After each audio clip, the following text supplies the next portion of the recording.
So here we have Michelle Hay from Hall Meadow Primary School. Is that right? Yeah. Yeah, that's correct. Yeah. And Michelle has had some fantastic results implementing Phonics Hero. So I took this opportunity to quiz her a little to find out the secret to her success. So I remember when you first started with Phonics Hero, you had kind of a few kids that were using it, but usage wasn't great.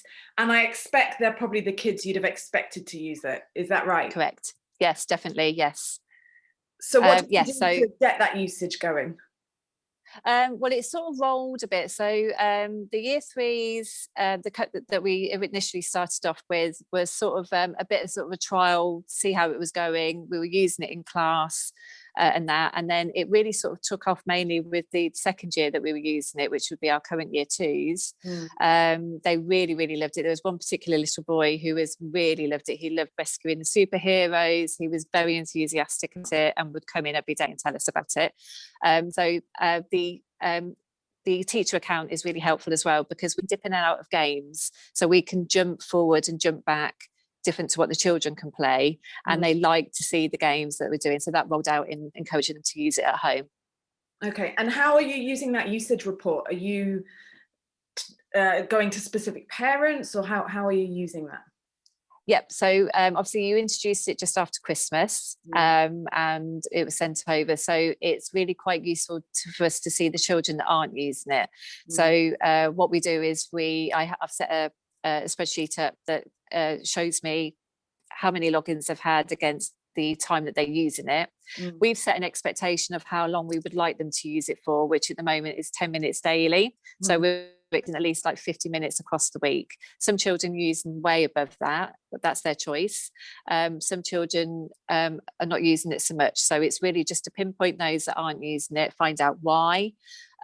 We had one family that hadn't been using it for quite a few months, have started using it.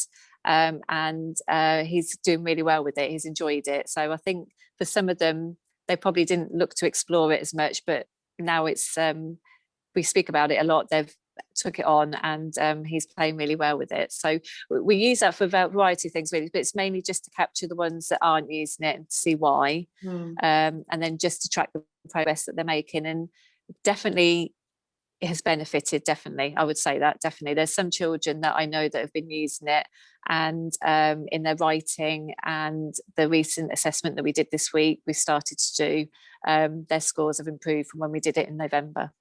What would your top tips then be for improving usage? What have you done that other teachers can learn from to get the best use out of Phonics Hero? What would you recommend? Just be really enthusiastic about it. We tapped into the fact that obviously there is the bear, the Zach. They love when he appears on the games and pressing on him, using it in class for them to see the games and what they have to do in all the different types of games. We made sure we stuck the login details somewhere that the children wouldn't be able to lose them, which obviously is a bit of a reoccurring problem, that they've lost the login. So that was in a safe place.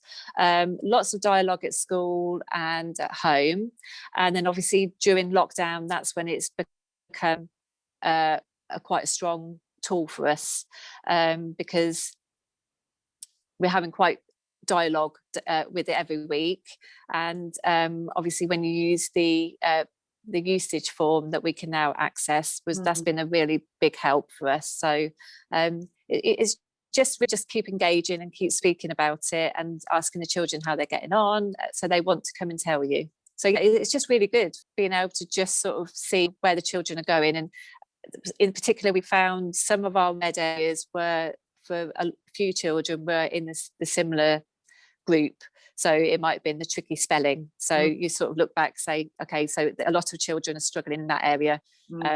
Is that something that they missed because of the previous lockdown, or is it something that we're not doing? So it just enables us to reflect on and see what we need to maybe strengthen here. So it sounds like your success is coming from giving parents a clear message that this is a core part of your phonics program. You are watching, you are monitoring, you are adjusting things, and you're fully engaged with what's happening in Phonics Hero at home. It's not just here's a login, see you in 3 months. It's you're constantly monitoring.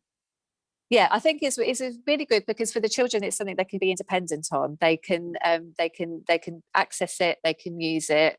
It gives them a chance to be able to sort of they can see their progress, and they want to get the stars, they want to go to the shop and use them and spend them. Yeah. I mean, they get most excited when he appears across the bear appears across the screen and they have to click on him. If we play it in class, if anybody spots the bear, you have to click, It's click coming. on Even him. I can't Yeah, help click but on the click. bear. It's we've had people comment down the corridor what's going on, and it's just because the bear's appeared on the screen and they need to click on it. But yeah, it's just been a really useful tool. The children in year 2 have all passed their phonics screening, apart from one child who we knew would take a little longer to do it.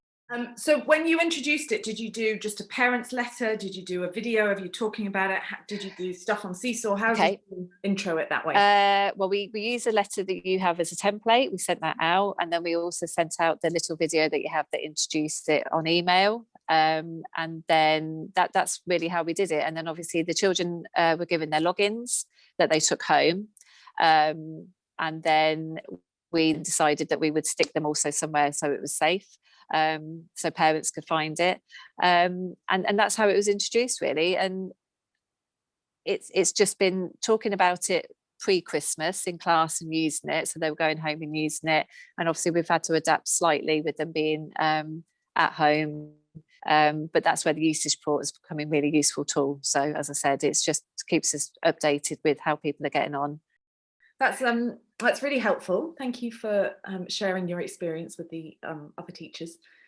You guys have done wonderfully with it. It's a lovely case study of how to improve usage to therefore improve results.